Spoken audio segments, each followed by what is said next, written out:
Ab'ekitongole ekinoonyeza ku buzibu emisango ku poliisi e Katwe bakutte omuwala American Nsiime ne muganzi we Polycarp Bulombo ku bigambibwa nti bawambye omwana w'emyaka 3 ne batandika okukanda bazadde be ssente obukadde 2 nga zino yabadde bazaagala basobole okudda ewaabwe bakole embaga. Nilienda twala kilo. Nilienda netu tuenda lakini. Tukafikia njia. Na hisi alishaniambia tukwende. Anamuita kama boyfriend yake. Ndio walimkamata mtoto kisha wakaanza kutulomba milioni 10, mwingine anasema wakati mwingine anaita anasema milioni 20. Omwana gwe bawambye Grace Baraka munnansi wa Congo nga Kansima abadde mukozi makaga Baraka era nga kigambibwa nti yatemya ku muganzi we nga waliwo omwana gwe basobola okuwamba ne yeefunira ensimbi.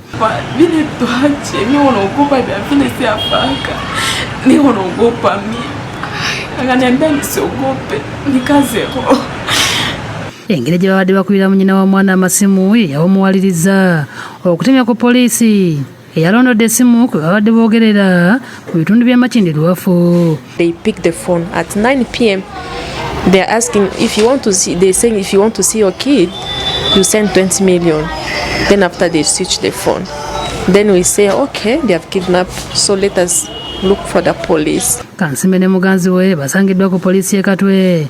Nga Kansima ategeeza nti muganzi we yamugambye nti beetaaga okufumbiriganwa naye nga tebalina ssente bw'ate kwe kumuwa amagezi baba omwana basabe ssente. Mwambia kama hawapane zile pesa tutakutia kwa nyumba tu bengine sitafa tutakutia tu kwa nyumba. Ndio aliniambia mtachunga hata mwezi mmoja mpaka batapana zile pesa. Mwiba. Ngoja ningemwiba singibaki naye nyumbani.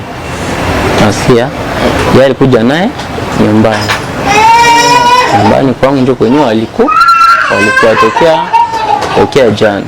Bulombo agamba nti ekizibu kyabwe kyabadde kya ssente nga baagala okutandika obufumbo nga babadde bamaze dda okutegeka gye bagenda oluvannyuma lw'okufuna ssente milioni 5.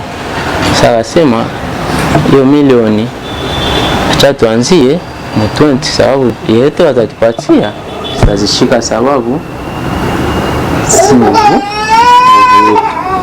Abooluganda ba Baraka basabye poliisi ebonereza abaagalana bano olw'ekikolwa kye babadde bakoze. You do something you have to pay. Mshahara wa Zambi. Yeah. The government has to work on her. Abudu Muwonge yakusakidde eggulire no ku Lwabukedde TV.